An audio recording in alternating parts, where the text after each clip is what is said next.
வணக்கம். இது மதிய நேர பிரதான செய்திகள். முதலில் தலைப்புச் செய்திகள். தையிட்டிக்கு விஜயம் செய்துள்ள நைனாதேவி விகாராதிபதி.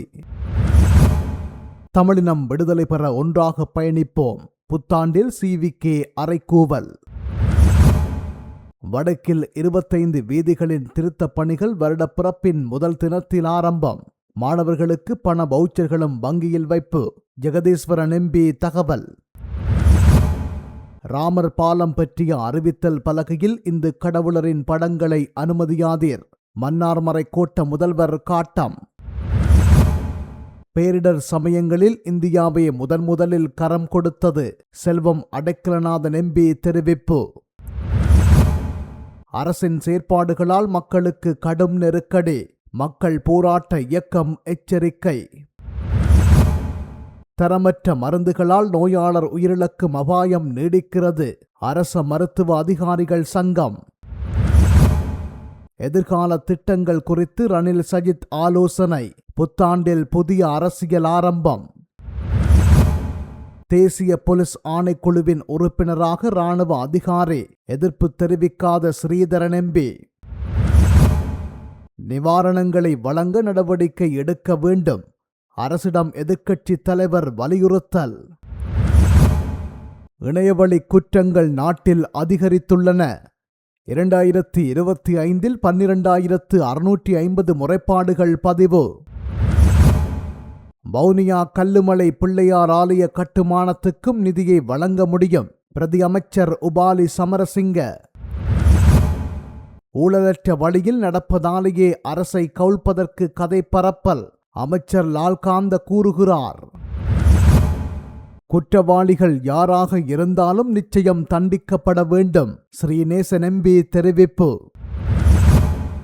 முதலாளித்துவ வர்க்கத்துக்கே அரசு முக்கியத்துவம் அளிக்கிறது. தேச விதாரண சாடல். வெடிகுண்டு மிரட்டல்கள் விசாரணைகள் ஆரம்பம். அரசாங்கம் அறிவிப்பு. அரசமைப்பு பேரவையை கட்சி மயப்படுத்தக்கூடாது. உதய கம்மன்பில சொல்கின்றார். தொடர்வன விரிவான செய்திகள். மகாவம்சத்தை அடிப்படையாக கொண்ட பிராந்திய உரிமைகோரல்களும் தமிழ் பிராந்தியங்களில் சிங்கள பௌத்த சின்னங்கள் பரப்பப்படுவதும் வரலாற்று அடிப்படையே அற்றவை என்று தமிழர் தாயக காணாமல் ஆக்கப்பட்ட உறவுகளின் சங்கம் தெரிவித்துள்ளது. பொது வருட தினமான நேற்று வவுனியாவில் அவர்களால் போராட்டம் ஒன்று முன்னெடுக்கப்பட்டது. அதன் பின்னர் ஊடகங்களுக்கு கருத்து தெரிவிக்கும் போதே அவர்கள் இவ்வாறு குறிப்பிட்டனர். தொடர்ந்து கருத்து தெரிவித்த அவர்கள், காணாமலாக்கப்பட்ட தமிழ் பிள்ளைகளின் தாய்மார்களாகிய நாங்கள் வவுனியாவில் 3237வது நாட்களுக்கு மேலாக தொடர்ச்சியாக சுழற்சி முறை உண்ணாவிரத போராட்டத்தை தொடர்கின்றோம். இந்த தியாகம் மற்றும் மனவுறுதி நிறைந்த இடத்திலிருந்து காணாமல் ஆக்கப்பட்ட எங்கள் பிள்ளைகளை பற்றிய உண்மையை வெளிக்கொணர உதவுமாறும் தமிழ் மக்களுக்கு எதிராக தொடரும் இனப்படுகொலையை நிறுத்தி இறமையை மீட்டெடுக்க ஆதரவளிக்குமாறும் அமெரிக்காவையும் ஐரோப்பிய ஒன்றியத்தையும் தொடர்ந்து கேட்டுக்கொள்கின்றோம். நாங்கள் அரசியல்வாதிகள் அல்லர். மாறாக உண்மை, நீதி மற்றும் பொறுப்புக்கூறலை கோரும் தாய்மார்களாகவே இந்த தார்மீக அடிப்படையில் பேசுகின்றோம். தமிழ் வரலாறு காலனித்துவத்துக்கு பிந்தைய அரசமைப்புகளுடனோ அல்லது திரிக்கப்பட்ட அரசியல் கட்டமைப்புகளுடனோ தொடங்கவில்லை. நவீன எல்லைகளுக்கு மிக நீண்ட காலத்துக்கு முன்பே இந்த தீவு தமிழ் பேசும் மக்களால் வசித்து ஆளப்பட்ட தமிழகத்தின் ஒரு பகுதியாக இருந்த பண்டைய காலங்கள் வரை அது நீண்டு செல்கின்றது. இந்த தீவில் தமிழர்களின் இருப்பு பிற்கால அனைத்து அரசியல் மற்றும் இன கட்டுமானங்களுக்கும் முந்தையது. ஆயினும் கூட சமகால தமிழ் தலைவர்கள் பலர் இந்த யதார்த்தத்தை புறக்கணித்து அதற்கு பதிலாக தனிப்பட்ட வசதி, வெளி அழுத்தங்கள் அல்லது மேட்டுக்குடி நலங்களில் வேரூன்றிய அரசியல் சூத்திரங்களை ஊக்குவிக்கின்றனர். சிங்கள மக்கள் தெற்கில் சுதந்திரமாக வாழலாம், ஆனால் வடக்கு கிழக்கு வரலாறு, கலாசாரம் மற்றும் தொடர்ச்சியான இருப்பு ஆகியவற்றின் அடிப்படையில் அது தமிழ் தேசத்திற்கு சொந்தமானது என தெரிவித்தனர். இதேவேளை ஆர்ப்பாட்டத்தின் போது அவர்கள் அமெரிக்கா மற்றும் ஐரோப்பிய ஒன்றியத்தின் கொடிகளை ஏந்தி இருந்தமையுடன் காணாமலாக்கப்பட்ட தமது உறவுகளின் படங்களையும் தாங்கியிருந்தனர். மன்னாரில் சுற்றுலா அதிகார சபை நாட்டிய வழிகாட்டல் பலகையில் இந்து சமய அடையாளங்கள் காணப்படுவதனால் அதனை அகற்றுமாறு கிறிஸ்தவ குருமுதல்வர் எழுத்தில் கடிதம் அனுப்பி வைத்துள்ளார். மாகாண சுற்றுலாவை அபிவிருத்தி செய்யும் நோக்கில் மாவட்ட ரீதியில் மாவட்டத்தின் முக்கிய இடங்களில் அடையாள விளம்பர பலகைகளை மாகாண சுற்றுலா அபிவிருத்தி அதிகார சபை நாட்டி வருகின்றது. இதன் தொடர்ச்சியாக மன்னார் மாவட்டத்தில் மன்னார் நகரின் நுழைவாயில் அருகே உள்ள மதகு பகுதியில் தலைமன்னார் ராமேஸ்வரம் இடையே காணப்படும் ராமர் பாலம் தொடர்பிலான அறிவித்தல் பலகையும் கடந்த வாரம் நாட்டப்பட்டது. இவ்வாறு நாட்டப்பட்ட அறிவித்தல் பலகையில் ராமர், லட்சுமணன் ஆகியோருடன் ஆஞ்சநேயர் போன்ற சமய கடவுகளின் தோற்றங்களும் காணப்படுகின்றன. இந்த சமயத்தை மையமாக கொண்டதாக இவை காணப்படுகின்றமையினால் அந்த அறிவித்தல் பலகையை அகற்றுமாறு மன்னார் ஆயர் இல்லம் அழுத்தம் கொடுத்து வருகின்றது.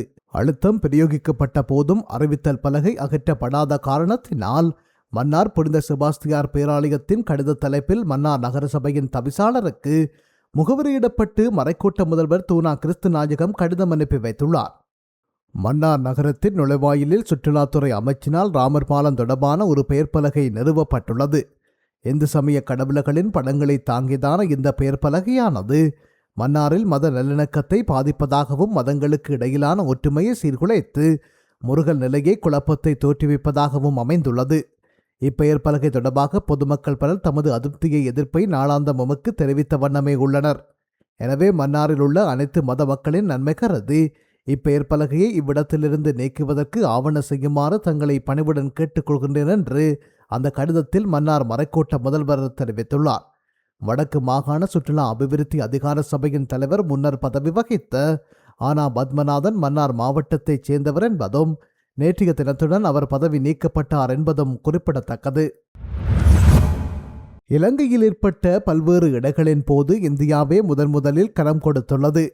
இலங்கையில் குறிப்பாக வடக்கு மக்களையும் காப்பாற்றுகின்ற தமது கடமையை அவர்கள் நிறைவேற்றி உள்ளனர் என வன்னி மாவட்ட நாடாளுமன்ற உறுப்பினரும் தமிழீழ விடுதலை இயக்கத்தின் தலைவருமான செல்வம் மடக்கலநாதன் தெரிவித்துள்ளார். மன்னாரில் உள்ள தமது அலுவலகத்தில் நேற்று வியாழன் மதியம் இடம்பெற்ற ஊடக சந்திப்பின் போது அவர் இவ்வாறு தெரிவித்துள்ளார். இந்திய வெளிவிவகார அமைச்சர் ஜெய்சங்கர் அண்மையில் இலங்கைக்கு விஜயம் ஒன்றை முன்னெடுத்திருந்தார். அவர் ஜனநாயக தமிழ் தேசிய கூட்டமைப்பு, இலங்கை தமிழரசு கட்சி மற்றும் கஜேந்திரகுமார் பொன்னம்பலம் ஆகியோரையும் சந்தித்து கலந்துரையாடினார். அதன் அடிப்படையில் மாகாண சபை தேர்தலை நடத்த வேண்டுமென்று எங்களுடைய கோரிக்கையை முன்வைத்தோம். எல்லை நிர்ணயங்களை மேற்கொள்ளும் சூழலை ஏற்படுத்தாமல் பழைய முறைப்படி இத்தேர்தலை நடத்தி முடிக்க வேண்டுமென்ற கோரிக்கையை நாங்கள் முன்வைத்துள்ளோம். பொருளாதார ரீதியில் இலங்கை வீழ்ச்சியடைந்த போது இந்தியா தனது காலை பதித்து உதவியது. இயற்கை அனர்த்தத்தின் போது மக்கள் தவித்த போது இந்தியாவே இங்கு முதலாக தனது காலை பதித்தது. இலங்கையில் குறிப்பாக வடக்கு கிழக்கில் மக்களையும் காப்பாற்றுகின்ற தமது கடமையை அவர்கள் நிறைவேற்றி உள்ளனர். இலங்கைக்கு அண்மையிலுள்ள நாடு இந்தியாவே, அதை பற்றி பிடியுங்கள் என ஜனாதிபதியிடம் நாடாளுமன்றத்தில் வைத்து தெரிவித்திருந்தேன்.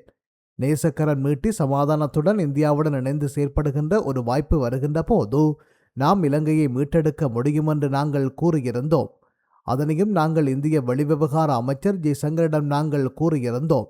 இலங்கையில் ஏற்பட்ட இடர்களின் போது முதலில் இந்தியா இலங்கைக்கு உதவிகளை முன்னெடுத்த பின்னர் ஏனைய நாடுகள் தமது அறிவிப்புகளை முன்னெடுத்தது உதவிகளையும் செய்துள்ளன என்று அவர் தெரிவித்துள்ளார்.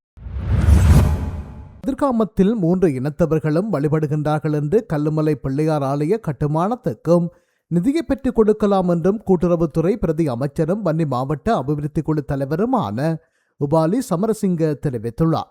வவுனியா சமளங்குளம் கல்லுமலை பிள்ளையார் ஆலயத்தில் தொல்பொருள் திணைக்களத்தால் பௌத்த விகாரை கட்டப்படுவதாக வெளியான செய்தியை அடுத்து அங்கு தொல்பொருள் திணைக்களம், ஆலய நிர்வாகம், கிராம அபிவிருத்தி சங்கம் என்பன இணைந்து ஏற்பாடு செய்த சிரமதான பணியை மாவட்ட அரசு அதிபர் PA சரத்சந்திர, மேலதிக அரசாங்க அதிபர் நாவண்ணா கமலதாசன் ஆகியோருடன் இணைந்து பார்வையிட்ட பின் ஊடகங்களுக்கு கருத்து தெரிவித்த போது அவர் இவ்வாறு கூறியுள்ளார். இந்த நாடு சிங்கள தமிழ் முஸ்லிம் மக்களுக்கு சொந்தமான நாடு. ஆலய பரிபாலன சபைக்கும் இந்த பகுதியில் வாழும் மக்களுக்கும் நன்றியை தெரிவித்துக் கொள்கின்றோம். கதிர்காமம் எல்லா மதத்தவர்களும் வழிபடும் தலம். தென்பகுதியில் எல்லோரும் அங்கு சென்று வழிபடுகின்றார்கள். அதேபோல மலைநாட்டிலும் பல இந்து மத ஆலயங்களில் எல்லோரும் வழிபடுகின்றார்கள். கொழும்பு மாவட்டத்தில் அதிகமான இந்து ஆலயங்கள் உள்ளன. மதத்தை வைத்து சிலர் அரசியல் செய்ய முற்படுகின்றார்கள். ஆனால் இலங்கையில் அவ்வாறானதொரு அரசியல் தேவைப்படாது. மதம் என்பது ஒவ்வொருவரும் தமது விருப்பத்துக்கு ஏற்றவாறு பின்பற்றுகின்ற ஒரு விடயம். இன மதங்களை கொண்டு செய்யப்பட்ட அரசியல் தோற்கடிக்கப்பட்டு எல்லோரும் ஒன்று சேர்ந்து செய்யும் ஆட்சியே உருவாக்கப்பட்டுள்ளது என்று அவர் குறிப்பிட்டுள்ளார். ஊழல் மோசடியற்ற வழியில் தேசிய மக்கள் சக்தி அரசாங்கம் பயணிப்பதாலேயே அதனை கவிழ்ப்பது தொடர்பில் தீய சக்திகள் கதைபரப்பி வருகின்றன என்று அமைச்சர் KD லால்காந்த தெரிவித்துள்ளார். ஊடகம் ஒன்றுக்கு கருத்து வெளியிடுகையிலேயே அவர் மேற்கண்டவாறு கூறியுள்ளார். ஆட்சி அதிகாரத்தை இழந்து தவிக்கும் தரப்பினர் தேசிய மக்கள் சக்தியின் பொருளாதார மேம்பாடு மற்றும் ஜனநாயக வழியிலான பயணம் தொடர்பில் கவலையடைந்துள்ளனர். அடுத்தவர்களின் உழைப்பை சுரண்டி சுகபோக வாழ்க்கை வாழ முடியாத நிலையும் காணப்படுகின்றது. எனவே எமது பயணத்தை குழப்புவதற்கு அந்த தரப்பினர் முயற்சிக்கின்றனர். இந்த நாசகார செயலுக்கு நாசகார ஊடகங்களும் துணை நிற்கின்றன. மக்கள் ஆணைக்கு எதிராக செயல்பட்ட அரசாங்கங்களுக்கு மக்கள் தக்க பாடம் புகட்டினர். இதேபோல மக்களை குழப்பும் வகையில் செயல்படும் ஊடகங்களுக்கும் மக்கள் சிறந்த பதிலை வழங்குவார்கள். மக்கள் சக்திக்கு முன்னால் வேறு சக்திகள் தாக்கு பிடித்து நிற்க முடியாது. ஊழல் மோசடியற்ற பயணம் காரணமாகவே தேசிய மக்கள் சக்திக்கு எதிராக சிலர் செயற்படுகின்றனர். அரசாங்கம் கவிழும் என்றெல்லாம் கதைகளை பரப்பி வருகின்றனர். இவ்வாறு அமைச்சர் லால்காந்த தெரிவித்துள்ளார்.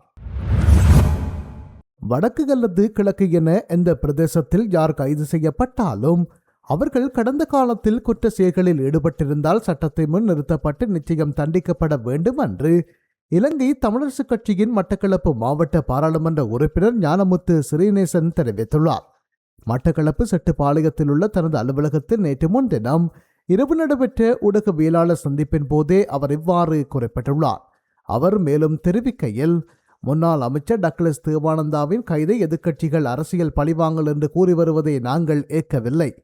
கிழக்கில் நடந்த படுகொலைகள் மற்றும் கடத்தல் சம்பவங்களில் பின்னணியில் இருந்தவர்கள் யார் என்பது எங்களுக்கு தெரியும். எனவே இவ்வாறான சட்ட நடவடிக்கைகளை நாங்கள் ஒருபோதும் பழிவாங்கலாக கருதவில்லை. இதேவேளை மட்டக்களப்புக்கான ரயில் சேவை தற்போது பல்வேறு குறைபாடுகளுடன் காணப்படுவதை சுட்டிக்காட்டிய அவர், பயணிகளின் நலங்கருதி இந்த குறைபாடுகளை நிவர்த்தி செய்ய அரசாங்கம் உடனடி நடவடிக்கை எடுக்க வேண்டுமெனவும் வேண்டுகோள் விடுத்தார். தற்போதைய அரசாங்கம் சாதாரண மக்களின் பிரச்சினைகளை விடுத்து முதலாளித்துவ வர்க்கத்துக்கே முக்கியத்துவம் அளிக்கிறது என்று பேராசிரியர் திஸ்ஸ விதாரண தெரிவித்துள்ளார். நேற்றைய தினம் கொழும்பு பொருளையில் அமைந்துள்ள என் பெரேரா மத்திய நிலையத்தில் ஊடகங்களுக்கு கருத்து தெரிவிக்கையிலேயே அவர் மேற்கண்டவாறு தெரிவித்துள்ளார். மேலும் தற்போதைய அரசாங்கம் முதலாளித்துவ முறையையே தொடர்ந்து பின்பற்றி வருகின்றது. இதில் எவ்வித மாற்றமும் இல்லை.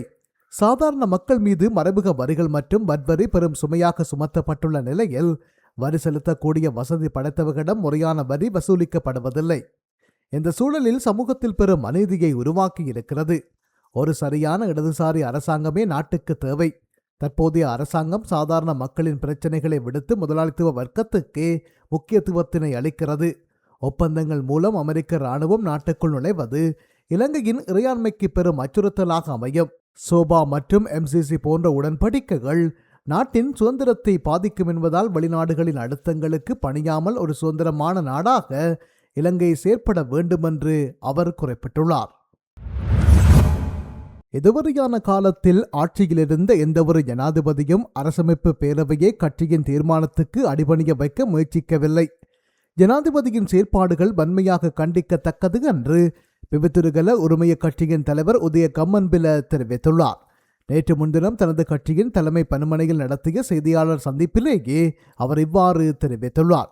தனது கட்சி முகவரை கணக்காய்வாளர் நாயகமாக நியமிப்பதற்காகவே கணக்காய்வாளர் நாயகம் பதவிக்கு ஒருவரை நியமிக்காமல் ஜனாதிபதி இழுத்தடிப்பு செய்கின்றார். அரசமைப்பு பேரவையின் 3 சிவில் பிரதிநிதிகளின் பதவிக்காலம் வெள்ளிக்கிழமை முடிவடைகின்றது. இதன் பின்னர் ஜனாதிபதி புதிய ஒருவரின் பெயரை பேரவைக்கு பரிந்துரைக்கலாம். அதற்கு அரசமைப்பு பேரவை அனுமதியளிக்கலாம்.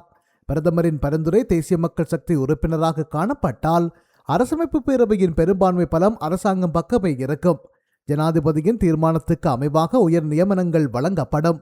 பிரதமரும் எதிர்க்கட்சி தலைவரும் ஒன்றிணைந்து நியமனத்துக்கான பரிந்துரைகளை முன்வைக்க வேண்டுமென்ற அரசமைப்பு ஏற்பாட்டை முறையாக செயல்படுத்தினால் தேசிய மக்கள் சக்தியின் முகவர்கள் அரசமைப்பு பேரவைக்குள் நுழைய மாட்டார்கள். நாட்டுக்கு சிறந்த முறையில் சேவையாற்றிய மற்றும் சுயாதீனமான செயலாற்றியவர்கள் என்று நம்பிக்கை கொள்ளும் மூவரின் பெயரை பிரதமர் பரிந்துரைக்கும் வரை பிரதமர் தனித்து பரிந்துரைக்கும் பெயர் பரிந்துரையை எதிர்க்கட்சி தலைவர் நிராகரிக்க வேண்டுமென்று அவர் குறிப்பிட்டுள்ளார். அரசு நிறுவனங்கள் சிலவற்றுக்கு விடுக்கப்பட்ட குண்டு மிரட்டுகள் குறித்து விசாரணைகள் முன்னெடுக்கப்பட்டுள்ளன என்று சுகாதார மற்றும் வெகுசன ஊடகத்துறை அமைச்சர் நலிந்த ஜேதிச தெரிவித்துள்ளார். குண்டு மிரட்டுகள் குறித்து மின்னஞ்சல்கள் கண்டி மாவட்ட செயலகம், பூஜாப்பட்டி, நாவலப்பட்டி, பஸ்பாகே, கோரள பிரதேச செயலகங்கள் இவற்றுடன் கடந்த டிசம்பர் 26 கட்டார் ஏர்வேஸ் விமானம் ஆகியவற்றுக்கு விடுக்கப்பட்டிருந்தன. நாட்டில் பொது அமைதியின்மையை ஏற்படுத்தும் முயற்சியாக சந்தேகிக்கப்படும் இந்த சம்பவங்கள் தொடர்பில் போலீஸ் சைபர் குற்றப்புலனாய்வு பிரிவால் விசாரணைகளை ஆரம்பித்துள்ளனர் என்றும் அவர் தெரிவித்துள்ளார். தேசிய போலீஸ் ஆணைக்குழுவின் உறுப்பினர் பதவிக்கான வெற்றிடத்துக்கு ஓய்வு பெற்ற இராணுவ அதிகாரியான மேஜர் ஜெனரல் தர்சன கெட்டியாராய்ச்சியை நியமிப்பதற்கான நடவடிக்கைகள் முன்னெடுக்கப்பட்டு வருவதாக நம்பத்தகுந்த வட்டாரங்கள் மூலம் அறிய முடிகின்றது. அரசமைப்புக்கான 17வது திருத்தத்தின் கீழ் ஸ்தாபிக்கப்பட்டு பின்னர் நீக்கப்பட்டு மீண்டும் 21ஆம் திருத்தத்தினூடாக நிறுவப்பட்ட தலைவர் உள்ளடங்களாக 80 அடங்கிய தேசிய போலீஸ் ஆணைக்குழுவின் உறுப்பினர் பதவிகளுக்கு 2 வெற்றிடங்கள் நிலவுகின்றன. அவ்வெற்றிடங்களில் ஒன்றுக்கு யாழ் மாவட்ட முன்னாள் கட்டளை தளபதியும் புனர்வாழ்வு திணைக்களத்தின் முன்னாள் பணிப்பாளருமான மேஜர் ஜெனரல் தர்சன கெட்டியாராய்ச்சியின் பெயர் ஜனாதிபதி அனுரகுமார திசாநாயக்கவால் பிரேரிக்கப்பட்டு அரசமைப்பு பேரவைக்கு அனுப்பி வைக்கப்பட்டுள்ளது. இதற்கமைய தேசிய போலீஸ் ஆணைக்குழுவின் உறுப்பினராக மேஜர் ஜெனரல் தர்சன கெட்டியாராய்ச்சியை நியமிப்பது குறித்து கடந்த டிசம்பர் மாதம் 3ஆம் தேதி அரசமைப்பு பேரவையில் ஆராயப்பட்டதாகவும் அதற்கு சிவில் சமூக பிரதிநிதிகள் தமது ஆட்சேபனையை வெளிப்படுத்தியதாகவும் அறிய முடிகின்றது. பேரவையில் சிவில் சமூகத்தை பிரதிநிதித்துவப்படுத்தி கலாநிதி பிரதாப் ராமானுஜம், கலாநிதி டில்ருக்சி அனுலா விஜயசுந்தரம் மற்றும் கலாநிதி டினோஜா சமரரத்ன ஆகிய மூவர் அங்கம் வகிக்கின்றனர். அதனைத் தொடர்ந்து பேரவையின் தலைவர் சபாநாயகர் ஜெகத் விக்ரமரத்னவால் ஏனைய உறுப்பினர்களிடம் அபிப்பிராயம் கோரப்பட்ட போது பிரதமர் கரணி அமரசூரிய, ஆளுந்தரப்பின் பிரதிநிதி அமைச்சர் பிமல் ரத்நாயக்க, ஜனாதிபதியின் பிரதிநிதி அபூபக்கர் ஆதம்பாவா எம்பி, எதிர்க்கட்சித் தலைவர் சஜித் பிரேமதாச, அவரது பிரதிநிதி அஜித் பி பெரேரா மற்றும் சிறுபான்மை கட்சிகளின் பிரதிநிதி எஸ் ஸ்ரீதரன் எம்பி ஆகியோர் இதற்கு ஆட்சேபனை வெளியிடாததை அடுத்து அந்த நியமனம் வாக்கெடுப்பின்றி உறுதி செய்யப்பட்டதாகவும் தெரிய வருகின்றது. டித்வா புயல் அனர்த்தத்தால் பாதிக்கப்பட்ட இலங்கை மக்களுக்காக 22 வெளிநாடுகளில் இருந்து மனிதாபிமான உதவிகள் கிடைத்துள்ளதாக பாதுகாப்பு அமைச்சு தெரிவித்துள்ளது. உலக உணவு திட்டத்தின் ஊடாக வழங்கப்படும் மனிதாபிமான உதவிகள் நாட்டுக்கு கிடைத்துள்ளதாக அந்த அமைச்சு வெளியிட்டுள்ள அறிக்கையில் குறிப்பிடப்பட்டுள்ளது. இந்த வெளிநாட்டு உதவிகளை முறையாக முகாமைத்துவம் செய்யவும் ஒருங்கிணைக்கவும் மற்றும் அவற்றை மக்களுக்கு வினைத்திறனுடன் பகிர்ந்தளிப்பதை உறுதி செய்யவும் ஜனாதிபதியினால் வெளிநாட்டு நிவாரண ஒருங்கிணைப்பு குழுவுக்கான சிரேஷ்ட அதிகாரிகள் குழு அமைக்கப்பட்டுள்ளது. பாதுகாப்பு பிரதி அமைச்சர் அருண ஜெயசேகர தலைமையிலான இந்த குழு பல சந்தர்ப்பங்களில் ஒன்று கூடி நிவாரணப் பணிகளில் முழுமையான வெளிப்படைத்தன்மை மற்றும் அதிகபட்ச வினைத்திறனை உறுதி செய்வதற்கு தேவையான தீர்மானங்களை எடுத்துள்ளதாக அந்த அறிக்கையில் தெரிவிக்கப்பட்டுள்ளது. இதற்கமைய விமான நிலையம் மற்றும் துறைமுகங்கள் ஊடாக நாட்டுக்கு கிடைத்துள்ள வெளிநாட்டு உதவிகள் ஒரு குடவத்தை களஞ்சிய வளாகத்தில் பாதுகாப்பாகவும் முறையாகவும் களஞ்சியப்படுத்தப்பட்டுள்ளன. நாடு முழுவதும் பாதிக்கப்பட்ட மக்களுக்கு இந்த நிவாரணங்களை சரியான நேரத்தில் முறையாக வழங்குவதற்கான பொறிமுறையானது தேசிய அனர்த்த நிவாரண சேவை மத்திய நிலையத்தின் ஊடாக தற்போது வலுப்படுத்தப்பட்டுள்ளதாகவும் பாதுகாப்பு அமைச்சு தெரிவித்துள்ளது.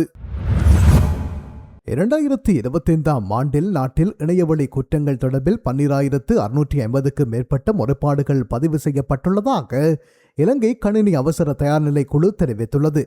இலங்கை கணினி அவசர தயார்நிலை குழுவின் பொறியியலாளர் சாருக தமனுபொல இது தொடர்பில் தெரிவிக்கையில், இந்த முறைப்பாடுகளில் பெரும்பாலானவை சமூக ஊடகங்களூடாக இடம்பெற்ற இணையவழி குற்றங்களாகும். சமூக ஊடகங்களில் காணப்படும் போலி கணக்குகள் மற்றும் ஊடுருவப்பட்ட கணக்குகள் ஊடாக இந்த குற்றங்கள் இடம்பெற்றுள்ளன. இதனால் நிதி மோசடிகள், பாலியல் துன்புறுத்தல்கள், ஆபாசமான விடயங்கள், பொதுமக்களையும் தனிநபர்களையும் பாதிக்கும் தவறான தகவல்களை பரப்புதல் ஆகிய குற்றங்கள் அதிகளவில் இடம்பெற்றுள்ளன. தொடர்பாடல், வர்த்தகம் மற்றும் நிதி நடவடிக்கைகளுக்காக பொதுமக்கள் டிஜிட்டல் தளங்களை சார்ந்து இருப்பதை பயன்படுத்தி சைபர் குற்றவாளிகள் மிகவும் அதிநவீன மற்றும் மோசடியான முறைகளை கையாளுகின்றனர் என அவர் மேலும் தெரிவித்துள்ளார். புத்தாண்டிலாவது பாதிக்கப்பட்ட மக்களுக்கு வாக்குறுதி அளித்த சகல நிவாரணங்களையும் உரிய முறையில் வழங்கி வைக்க அரசாங்கம் நடவடிக்கை எடுக்க வேண்டுமென்று எதிர்க்கட்சித் தலைவர் சஜித் பிரேமதாசா தெரிவித்துள்ளார். டித்வா புயலால் மில்லியன் கணக்கான மக்கள் பாதிக்கப்பட்டுள்ளனர். பல இறப்புகள் நடந்துள்ளன. பலர் காணாமல் போயுள்ளனர். இந்த விடயங்களை நாம் மறந்துவிடக்கூடாது. சில வாரங்களுக்கு முன்பு நடந்த துயர் மிகுந்த நிலையை நாம் மறந்துவிடக்கூடாது. நாம் முன்னெடுக்கும் இந்த திட்டங்கள் அவசரகால நிவாரண திட்டங்கள் அல்ல. மாறாக அரசு அதிகாரம் இல்லாமல் குறுகிய கால, மத்திய கால மற்றும் நீண்டகால திட்டங்களின் அடிப்படையில் முன்னெடுக்கப்பட்டு வரும் நடவடிக்கைகளாக நாம் இந்த மருத்துவமனை உபகரணங்களை நன்கொடையாக வழங்கி வருகின்றோம். இந்த மகிழ்ச்சியான தருணத்தில் பாதிக்கப்பட்டவர்களும் வேலையில்லாமல் வறுமையாலும் பாதிக்கப்பட்டவர்கள் காணப்படுகின்றனர். இவ்வாறு மௌனம் காத்திருக்கும் இந்த பெரும்பான்மையை நாம் மறந்துவிட்டு செயல்படக்கூடாது என்றும் அவர் குறிப்பிட்டுள்ளார். எதிர்கால வேலை திட்டங்கள் குறித்து ரணில் சஜித் இருவரும் ஆலோசித்துள்ளனர். புத்தாண்டை முன்னிட்டு முன்னாள் ஜனாதிபதி ரணில் விக்ரமசிங்க எதிர்க்கட்சி தலைவர் சஜித் பிரேமதாசவுக்கு தொலைபேசி அழைப்பை மேற்கொண்டு தனது வாழ்த்துக்களை தெரிவித்துள்ளார். இதன்போது சஜித் பிரேமதாசாவும் தனது அன்பான வாழ்த்துக்களை பகிர்ந்து கொண்டதுடன் எதிர்கால வேலை திட்டங்கள் குறித்து இருவரும் கலந்துரையாடினர். இந்த வாழ்த்து பரிமாற்றமானது புத்தாண்டில் ஒரு புதிய அரசியல் ஆரம்பமாக அமையக்கூடும் என்று அரசியல் விமர்சகர்கள் தெரிவித்துள்ளனர். நைனாதீவு விகாரை விகாராதிபதி நவதலக பதும தலைமையிலான பௌத்த பிக்குகள் இன்றைய தினம் தையிட்டிக்கு விஜயம் செய்துள்ளனர். இவ்வாறு விஜயம் செய்த குழுவினர் அங்குள்ள காணி உரிமையாளர்கள் மற்றும் பொதுமக்களுடன் கலந்துரையாடலில் ஈடுபட்டனர். குறித்த விகாரையானது தனியார் காணிகளை சுவீகரித்து சட்டவிரோதமாக கட்டப்பட்டுள்ளதாக தெரிவித்து தொடர்ச்சியாக போராட்டங்கள் முன்னெடுக்கப்பட்டு வருகின்றது. அந்த வகையில் நாளைய தினமும் ஒரு போராட்டம் முன்னெடுக்கப்பட உள்ளது. கடந்த போராட்டத்தில் கலந்து கொண்ட சைவ மதகுரு பிரதேச சபையின் தவிசாளர் மற்றும் உறுப்பினர்கள் என 5 கைது செய்யப்பட்ட விடயம் சர்ச்சையை ஏற்படுத்தியிருந்தது. அந்த வகையில் குறித்த குழுவானது இன்றைய தினம் அங்கு விஜயம் செய்துள்ளது. தரமற்ற மருந்துகளால் நோயாளர்கள் உயிரிழந்தமையினால் மருத்துவமனை கட்டமைப்பில் பணியாற்றும் மருத்துவர்கள் பெரும் சிரமத்தை எதிர்கொண்டுள்ளனர். நோயாளர்களுக்கான மருந்துகளை பரிந்துரைக்கும் போது அதன் தரந்துறவில் இருமுறை சிந்திக்க வேண்டியுள்ளது. தரமற்ற மருந்துகளால் நோயாளர்களின் உயிருக்கு பாதுகாப்பற்ற நிலை உருவாகியுள்ளது. இவ்வாறு அரச மருத்துவ அதிகாரிகள் சங்க உறுப்பினர் பிரசாத் கொலம்பகே தெரிவித்துள்ளார். சுகாதாரத்துறையில் எழுந்துள்ள நெருக்கடிகள் தொடர்பில் நேற்று முன்தினம் அரச மருத்துவ அதிகாரிகள் சங்கத்தில் நடைபெற்ற செய்தியாளர் சந்திப்பின் போது அவர் மேற்கண்டவாறு குறிப்பிட்டுள்ளார். அவர் மேலும் கூறுகையில், மருந்துகளின் தரம் தொடர்பான கருத்துக்களை அரசு தரப்பு தவித்து வருகின்றது. பொறுப்பு கூறலில் இருந்து விலகியுள்ளது. நாட்டிலிருந்து பெருமளவான மருத்துவர்கள் வெளியேறியுள்ள நிலையில் மருத்துவமனைகளிலும் பெரும் வெற்றிடங்கள் உருவாக்கியுள்ள போதும் மருத்துவர்களுக்கான நியமனங்களை வழங்குவதிலும் காலதாமதத்தை ஏற்படுத்தி வருகின்றனர். மருத்துவர் பற்றாக்குறை உள்ள போதும் சகல மருத்துவமனைகளிலும் நோயாளிகளை கருத்தில் கொண்டு சிகிச்சை சேவைகள் வழங்கப்படுகின்றன. இந்த நெருக்கடிகளுக்கு தீர்வாக மருத்துவர்களை நாட்டில் தக்கவைத்துக் கொள்ள இலங்கை விசேட மருத்துவ சேவை என்ற புதிய கட்டமைப்பை உருவாக்குமாறு நாம் முன்வைத்த யோசனையை அரசாங்கம் ஏற்றுக்கொண்டது. இது தொடர்பான கொடுப்பனவுகள் மற்றும் வசதிகள் குறித்து ஜனாதிபதி மற்றும் சுகாதார அமைச்சருடன் இணக்கப்பாடுகள் எட்டப்பட்டன. எனினும் செயல்பாட்டு ரீதியான இந்த முன்னேற்றங்களையும் நாம் காணவில்லை என்று அவர் குறிப்பிட்டுள்ளார்.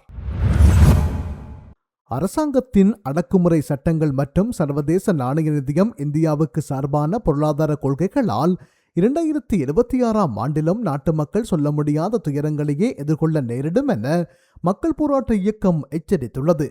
மக்கள் போராட்ட இயக்கத்தால் விழிப்புணர்வு துண்டு பிரசுர விநியோகம் நேற்று கொழும்பு கோட்டை ரயில் நிலையத்துக்கு முன்பாக நடைபெற்றது.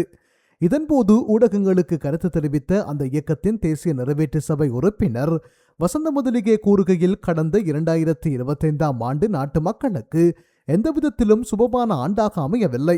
சர்வதேச நாணய நிதியத்தின் கடுமையான நிபந்தனைகளால் மக்கள் மீது பெரும் வரிச்சுமை சுமத்தப்பட்டது. அத்தியாவசிய உணவுப் பொருட்கள், சுகாதாரம் மாத்திரமன்றி பிள்ளைகளின் கல்வி உபகரணங்களுக்கு கூட வரி விதிக்கப்பட்டு மக்கள் நெருக்கடிக்கு உள்ளாக்கப்பட்டுள்ளனர். மறுபுறம் இந்தியாவுடன் கைச்சாத்திடப்பட்டுள்ள ரகசிய உடன்படிக்கைகளின் ஊடாக நாட்டின் நிலப்பரப்புகளை இந்தியாவுக்கு தாரைவாக்க அரசாங்கம் முற்படுகின்றது. குறிப்பாக எந்தவித தர பரிசோதனைகளும் இன்றி இந்திய மருந்துகளை நாட்டுக்குள் இறக்குமதி செய்ய இணக்கம் காணப்பட்டுள்ளது. ஏற்கனவே தரமற்ற மருந்துகளால் பல நோயாளர்கள் உயிரிழந்த சம்பவங்கள் பதிவாகியுள்ள நிலையில் மீண்டும் அத்தகையதோர் அபாயகரமான சூழலே உருவாக்கப்பட்டுள்ளது என்று அவர் குறிப்பிட்டுள்ளார்.